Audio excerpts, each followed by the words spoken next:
So, off the back of that, what are some of the skills that you would advise? I mean, you've spoken a little bit about data. If you're going into employee experience and you're wanting to make waves, what are the skills that you would recommend that people start to look into? Sure. I think, and I mean, I won't maybe not talk to it from a skills perspective.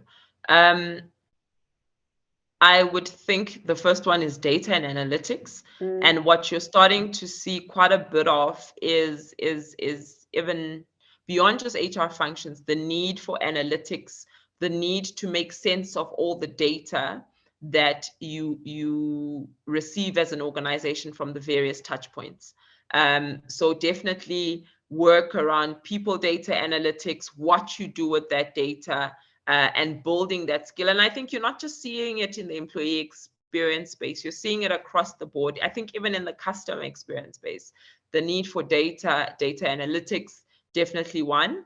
I think the second one for me talks to kind of diversity and inclusion, right? So we've been talking about it for years, but I think the meat or the value is in how do you incorporate diversity and inclusion in your value chain.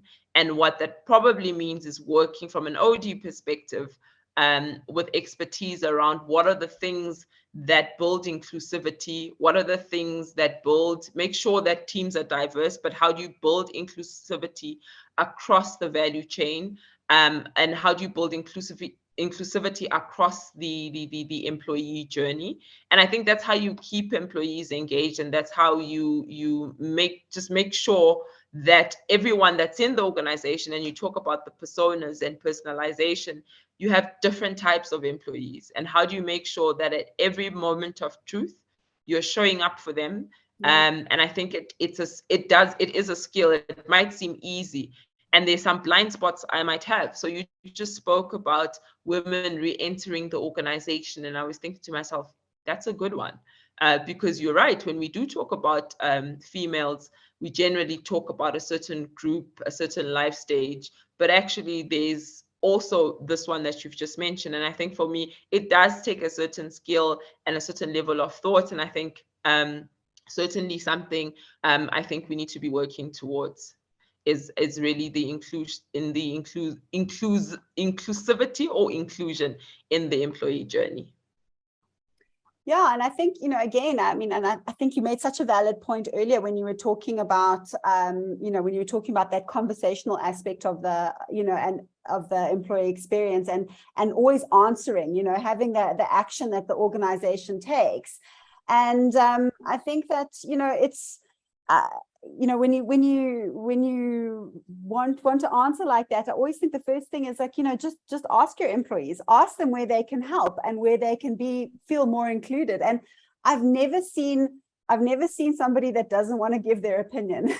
When you ask, everybody wants to say, because most people really do, if they feel heard in an organization and they feel that their voice is listened to, will give you all the answers that you need. How can we bring in reverse mentoring into our organization? How can we create these little, as you say, these moments of truth? Because I don't know, I found in my own organization, one of the downsides to not being face-to-face with the younger members of the team has been that they've highlighted to us that what they feel they've lost out on is the incidental learning of life experience. So like somebody pointed out the one day to us when we were talking as a team, when we were in our face-to-face, and they said, I don't actually understand what short-term insurance is. I've never been exposed to it.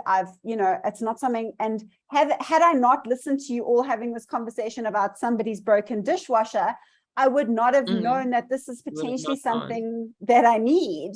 So I think that like incidental learning and conversations and listening to someone more experienced make a phone call to an angry customer, that for me is the part that's kind of needs to be intentionally addressed. Well, it needs to be intentionally addressed, and there needs to be a space carved out for employees. And I think that's where the age mentoring can be so powerful, is if we give each other space to actually share our knowledge in the different realms that we exist in. And linked to the challenges is how do you create that space Yeah. in a world where we aren't seeing each other as often as we would like or should. Yeah. It's difficult, especially with the back-to-back Zooms.